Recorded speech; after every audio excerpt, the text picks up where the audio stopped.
Welcome back, viewers. It's Alicia Haripusad here, and today I'm going to go through the pronouns with you.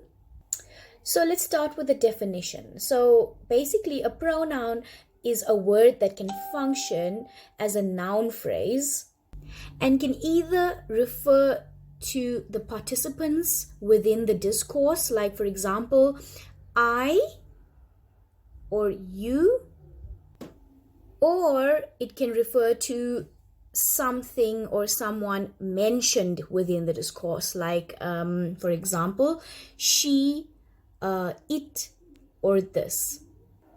So I want to go through some of the types of pronouns, and I'm just going to go through one or two examples of each type. Firstly, we have the personal pronoun, and this is used for people or things. An example could be Kathy and John are moving to the UK. So there, Kathy and John would be labeled as the personal pronoun in the sentence. You could also say they are moving to the UK, and then they would be the personal pronoun within the sentence. A possessive pronoun is the next one I'm going to go through, and possessive we can tell by the word itself that it is dealing with ownership of something. So it tells you who the noun belongs to. So for example, the phone is mine. Mine is then the possessive pronoun in the sentence. Or you could say, normally they would ask, whose bad idea was this?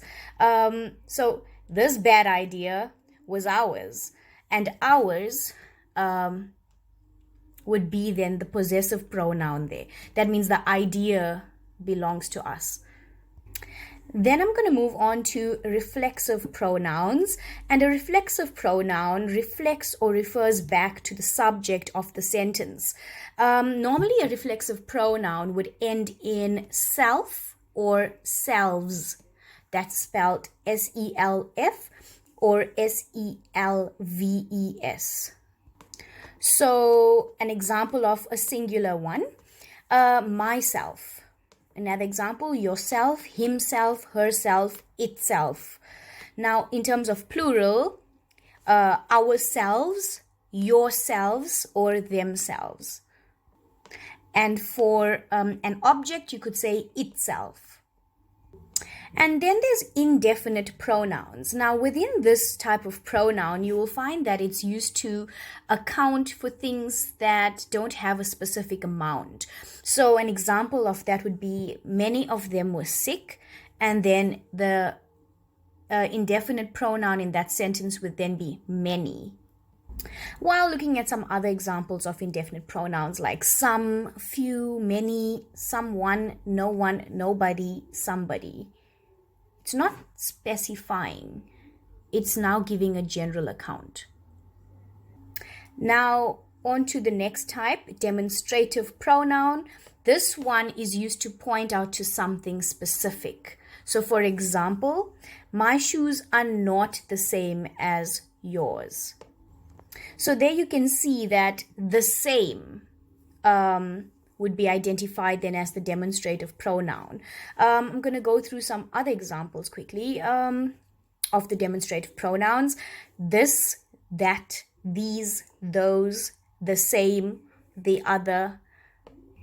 And then we're moving on to the relative pronoun, and this one is used to replace a noun or pronoun, especially if it has already been mentioned.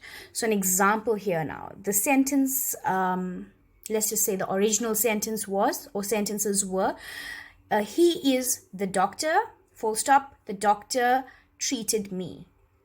Then you could convert that into a sentence, into one sentence that makes sense using a relative pronoun. He is the doctor who treated me. And then who would be the relative pronoun in that sentence. And we quite often use this type to combine or simplify sentences. So it's actually quite useful.